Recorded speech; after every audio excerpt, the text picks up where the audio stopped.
Hi, Kara Curry Parker here with your weekly Human Design Evolution Report. The life that you are living right now is actually the portal for your next life.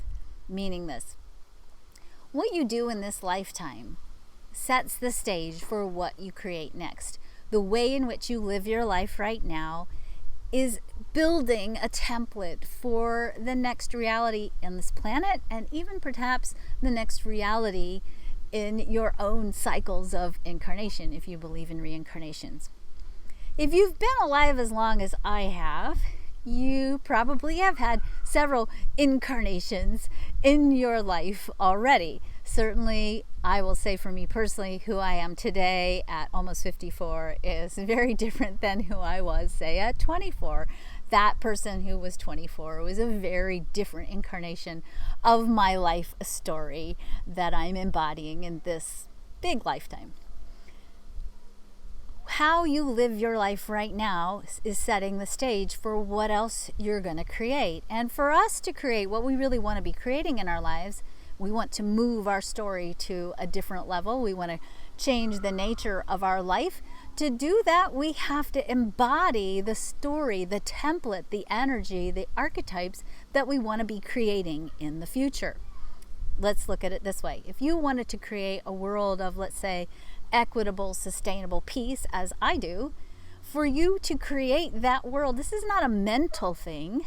This is first and foremost a vibrational creative process. To create a world of equitable, sustainable peace, you have to first be equitable and sustainable and peaceful in your current reality to set the tone, to lay the foundation for growing those energies in your future world. This is the nature of how we create in the quantum world. Our frequencies of energies, the energies we embody, become the creative force for what we create next. In the context of the transits for this week, this becomes a very vital thing to understand. We start the week with the sun in the gate 56, moving to the gate 31. The earth starts the week in the gate 60, moving to the 41. It's interesting to note that we start the energy with the sun in this energy of storytelling, where we look at the beginning of the week, thanks to the planets, our personal narratives and explore on the inner terrain. Is our personal narrative, is your personal narrative setting the stage for what you really want to be creating in your next life? The guiding force, the earth force, the grounding force for that energy becomes the gate 60, which I believe is where gratitude lives in the chart. Gratitude is an energy that I personally have resisted a lot in my life. Maybe you have too. I always thought it was sort of really nicey, schmicey kind of energy, right? There's a sort of jaded quality to me when I think about gratitude, right? There's certainly been times in my life where I have struggled to figure out, how do I be grateful for all this mess, right? But science shows that gratitude is such a powerful force of energy that it literally changes the nature of how your brain works and your hardwiring, your physiological hardwiring, and your physiology. Gratitude is simply focused energy with heart. When you put your energy on the things you appreciate and you love, you grow those things. So if you are telling a story about who you are and finding within the nuggets of that story the things you're grateful for, that added that attention, that focused attention with heart that is gratitude, actually increases your potential to expand on whatever it is that you're loving in your life. I understand that sometimes that means you got to be really grateful for teeny tiny things, because some days you wake up and it's hard to be grateful. Maybe you're only grateful for being able to tie your shoe in one day, and that's your big gratitude for the day. But that's a win. And finding your gratitude in the context of your personal narrative, your current reality that you are using to build something with, that is becoming the template for your next reality, finding the places of gratitude for where you are now helps you set the tone for what's next. So start the week with an exploration around your own inner narrative, your own personal story, and find those nuggets within your current personal story, even if you're struggling, that you are grateful for, because that sets the stage for what's next. We move midweek on Thursday into the sun being in the position of the 31st hexagram, the earth in the 41st. This is the energy of collaboration and imagination. We move out of this introspective cycle of possibility and personal narrative into this expansive energy that invites us then to take our creative force and collaborate with each other, to use the power of our imagination to increase what else is possible in the world. The 31, the sun and the 31, this is the energy of leadership. Here's the thing that's so cool about leadership in the chart. The leadership energy in the human design chart is technically what I would call feminine, or maybe my husband tells me don't use that word because it ends up being even more divisive, and I don't want to be more divisive.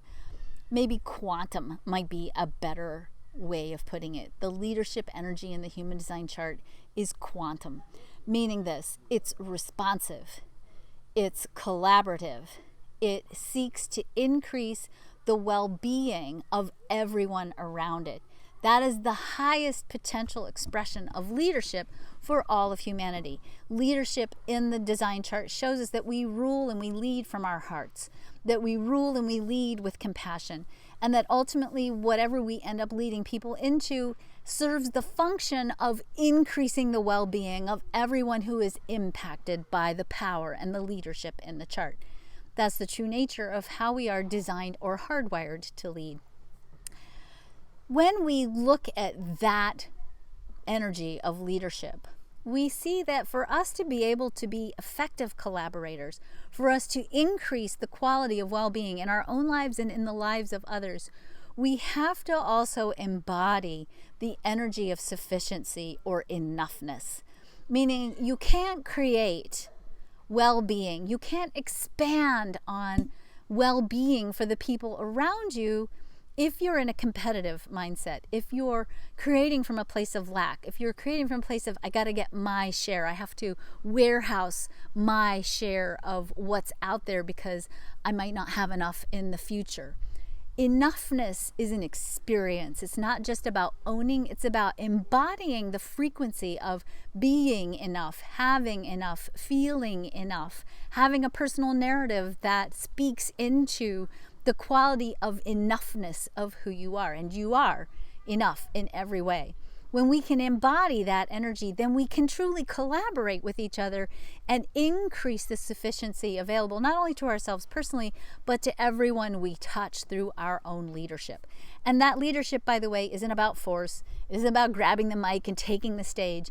It's about fully embodying the frequency of well-being and enoughness that you carry, because your energy creates, your energy leads. You serve on the leading edge of frequencies of energy. And when you embody those frequencies of energies, then you push that leading edge further out, increasing not only for the people you impact, but for the people who are impacted by them and by them and by them. You increase the potential of creating a state of abundance and well-being on the planet by you being fully in the story of your enoughness. That's really what the planets are inviting us to explore in many ways this week. We have got a major retrograde cycle going on, which means we're in a deep cycle of self-exploration. We're looking at the inner terrain, and we're really being invited by the planets this week to ask ourselves, do we feel like we are enough? Do we know that we have a unique, vital, and irreplaceable role in the cosmic plan? Are we willing to take the actions necessary to claim and defend and protect and honor that right space that each and every one of us occupy, and no one else can replace you in that space? Are you really living in that enoughness of yourself? Are you trusting that you have everything that you need, that you're worthy of receiving everything that you need so that you can fully occupy that right place that only you can occupy? Does your personal narrative reflect that? Are you telling stories about who you are to the world that reflect the quality of enoughness that you have? Do you trust that you are valuable and precious enough that the universe is falling all over itself backwards trying to give you everything you need for you to fulfill who you are? These are the things we're wrestling with this week. These are the questions we're invited to explore. I certainly would encourage you this week to take a pause and really ask yourself, is your narrative that you're telling yourself enough? Does it embody the full extent of the enoughness that is you?